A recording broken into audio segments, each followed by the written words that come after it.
to my channel. I'm here with a special guest today, Joshua Lorenzo. What's 12 going years. on? 12 years.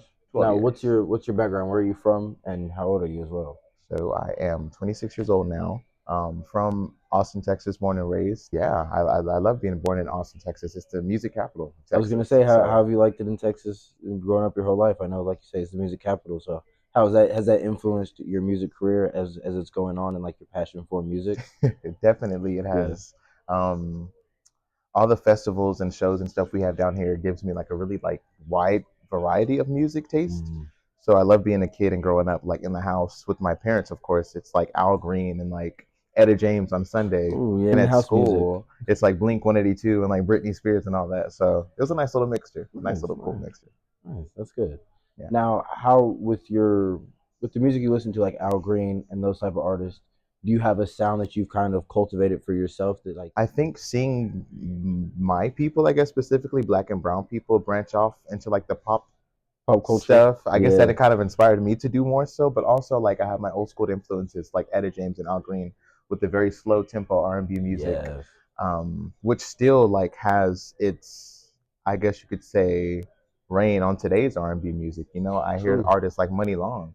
She has a lot Yeah. of really cool, dope like slow jams now that she released in like the 2020s, but they sound like they could have easily Back in been, the day type of music. back in Yeah, the day I've type of noticed that music. older school vibe has been coming back around nowadays because you have a lot of artists sampling a lot of older songs to where it's Yeah, like, well, I have some of my coworkers, they mentioned like, this song, but I know the original song, like the sample song right. of it, to where it's like my younger generation like me, we're like, no, I know this song, but I don't know the song that it came from itself. Right, right. So I'm already knowing that. Now, what's the biggest lesson life has taught you most recently at your age?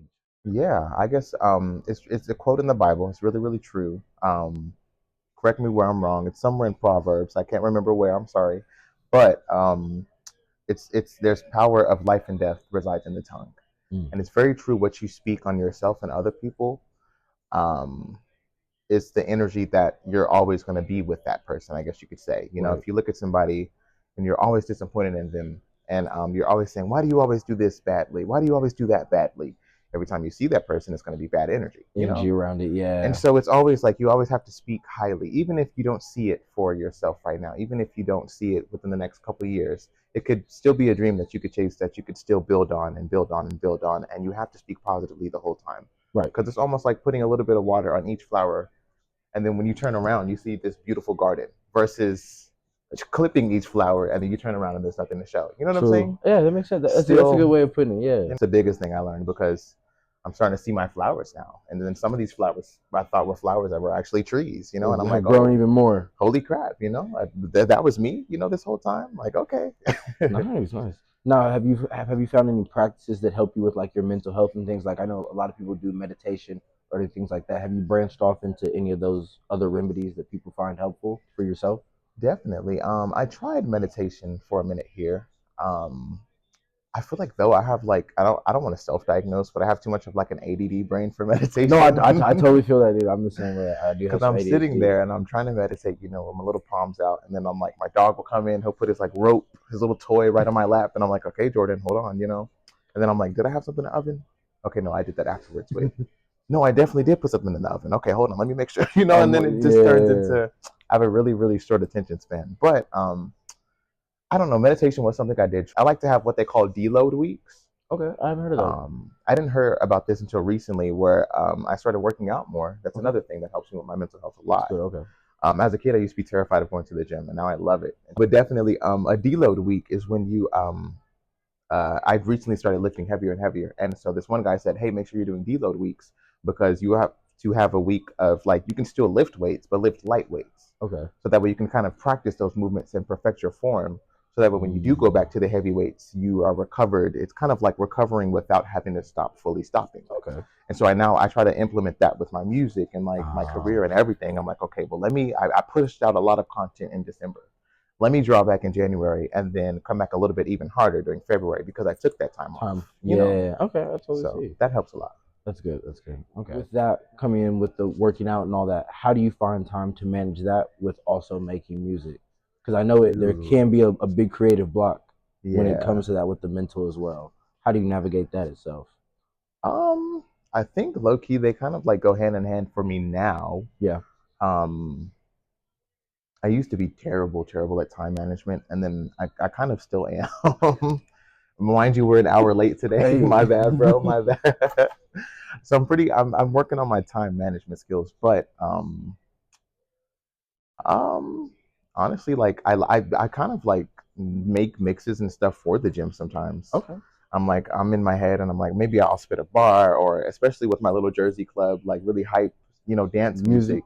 It's really upbeat. I love doing my cardio to that. And so I'll put little stuff in there, like little chants, like of people saying okay, or let's go, or Oh, come some on, yeah, some motivation, yeah, and to it keep it almost, going. yeah, and when I'm in the gym I hear that, I'm like, okay, like, I got 10 more sit-ups, like I You got can this, do I this, got this, yeah.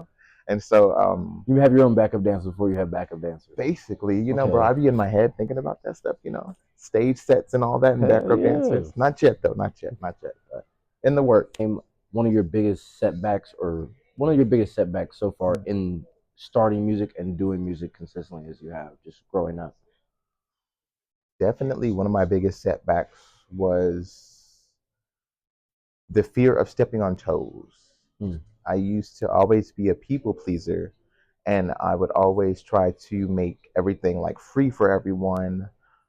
Think of like the house on Halloween that has like the candy bowl that you can just easily come up and like take the whole bowl if you wanted to, but you're not supposed to. I was like one of those people where I wanted everything to be like my goal in music was to make people dance. That's all I cared about, was to make people move, make people smile. But in terms of that, I didn't know the legality of everything, and like how to cite your sources and how to Ah, CYA and make sure people know, hey, if they're playing this song, they know that this person created it, right? right. And so I had released a beat just called Slow R&B Instrumental with guitar, and then it ended up getting used by Tink, who ended up creating the song "Treat Me Like Somebody" Oh by wow. Tink. And so I felt bad because I never put my tag on that beat. And so for Oh, so many years, people thought it was a Timbaland beat because I used a Timbaland sound pack.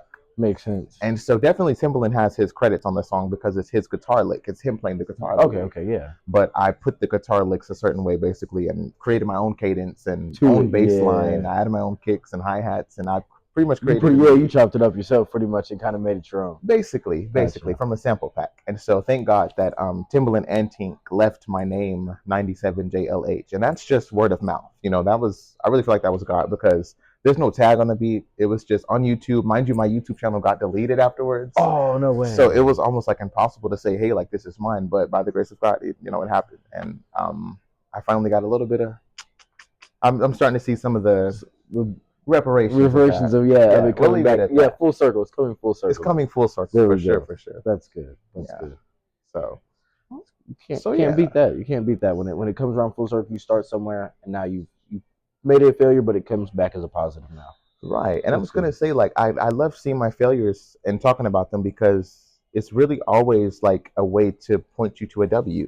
True. All your L's are just lessons. A lot of Yeah. people take them as losses, Like what's but your dream festival?